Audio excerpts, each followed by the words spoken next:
my name is Estragina Davis, and I'm here today with some of my friends from Helsinki Roller Derby to show you a few of the different derby skills that you can actually practice on ice skates. This is Trixie Grand Band, and here's Reckless Rally.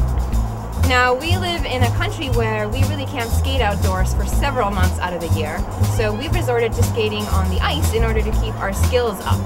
So today we're going to be showing you in this video the different roller derby skills that you can actually practice on ice skates. Let's get to it!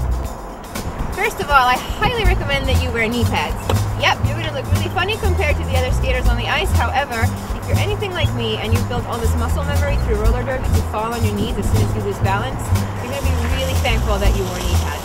Also, for me at least, if I'm wearing protective gear, I feel a lot braver and I'm more likely to try new things. And remember to have proper gloves, because when you're ice skating and if you fall, someone might run over your fingers and they will get sliced off. So protective gear is very important. So besides all the kind of obvious stuff that you can practice on the ice, like endurance, proper stance, the proper side-to-side skating motion, there are actually a lot of other roller derby skills that you can practice on ice skates out here. So today we're going to show you a few of those, and we're going to start off with the stops. These stops work great on the ice. If you're a beginner, make sure to lace up your skates properly so as to minimize injury risk to the ankles.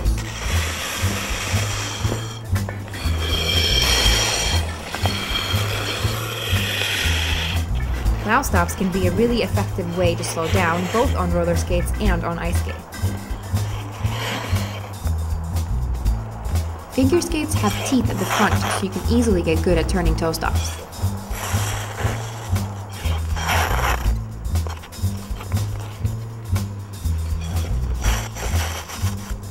I'm going to demonstrate the power slide now. You want to be very careful on ice when you do this. Do it with great caution and do it with your own risk. If the skate you're using to brake with suddenly sticks on the ice, you're going to go flying. So be very careful. But it's a great way to practice when you want to do it on roller skates. The power slide can be done in two ways. First of all, you can be going backwards when you go into the power slide, while the other way you start off going forwards, which involves the transition and then doing the power slide. This is the easy way to do the power slide.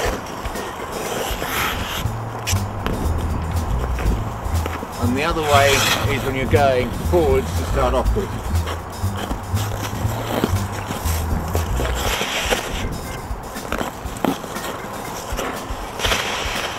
Now the hockey stop.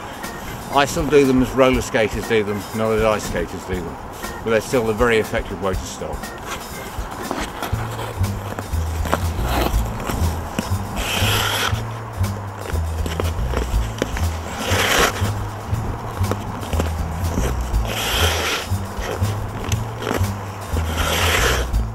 So one of the first things that most people learn when they start playing roller derby is how to fall properly. I'm willing to bet that the first thing you learned at your first practice was how to do a knee slide. Now, you can definitely do knee slides on the ice. However, it is very different than doing them on, say, hardwood floor or polished concrete. You actually slide really, really far on the ice. And in my opinion, if you learn how to do knee slides on the ice before you actually learn how to do them on a regular derby surface, you might actually be at a disadvantage because your body is going to get so used to sliding that far and that easily that when you start doing it on the derby surface, you can actually hurt yourself a little bit. But anyway, they are fun to do if you have a really long, clear space ahead of you. And if you do go ahead and do them, make sure that you have plenty of room without hitting anything or anyone when you go in for that slide.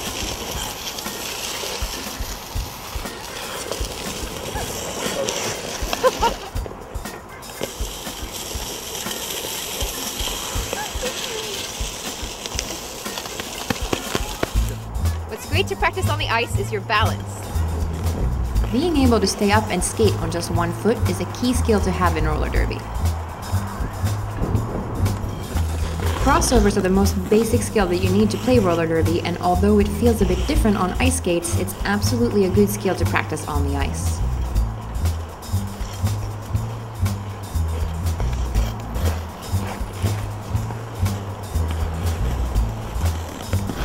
My very favorite thing to practice on the ice is actually the running toe starts. Now you can only do this with figure skates, so make sure that you're not trying it with the hockey skates.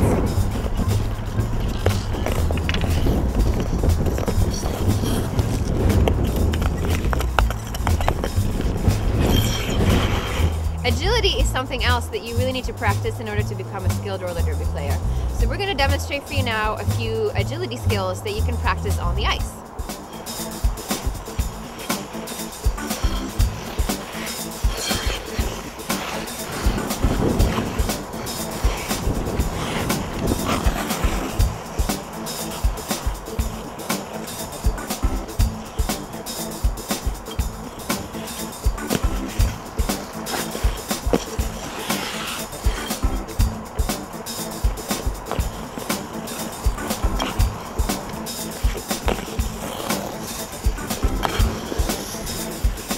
Although I love hopping side to side on the track, I don't highly recommend it on ice skates unless you're feeling really stable, because you can really hurt your ankles if you don't land perfectly on that thin blade.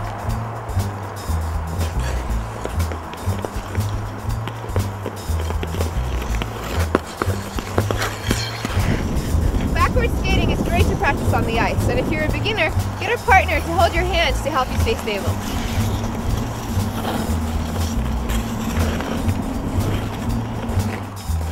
Transitions are extremely important to know how to do and can definitely be practiced on the ice.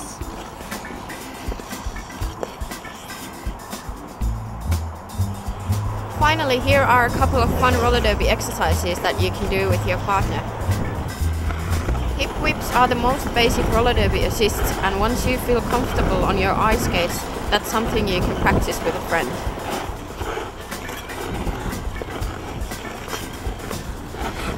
Another extremely basic roller derby assist is the push.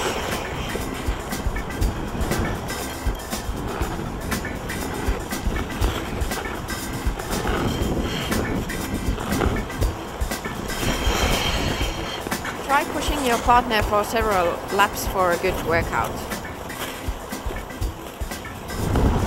If you want to try something a little bit more challenging, you can try to pull your partner around the track for several laps.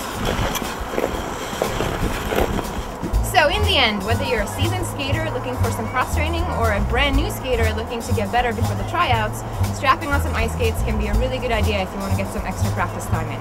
Thanks for watching.